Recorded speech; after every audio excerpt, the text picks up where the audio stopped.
வாக்குக்கும் வாதுக்கும் போகிறதுனால ஒரு பிரயோஜனமும் இல்லை. செபிக்கிற செப வீரர்களை ஆண்டவர் ஏற்படுத்தி வைத்திருக்கிறது.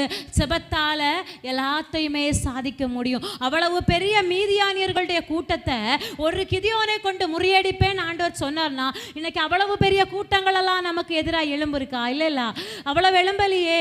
ஏதோ கொஞ்சம் பிரச்சனை, ஏதோ ஒரு சின்ன பாடுகள், சின்ன உபத்திரவங்கள், சின்ன போராட்டங்கள், இவை எல்லாவற்றையும் நம்முடைய துதியின் சத்தமும் நம்முடைய செபத்தின் சத்தமும் பெருக ஆரம்பிக்கும் போது ஆண்டவர் தூதர்களுக்கு கட்டளையிடுவார். ஹல்லேலூயா.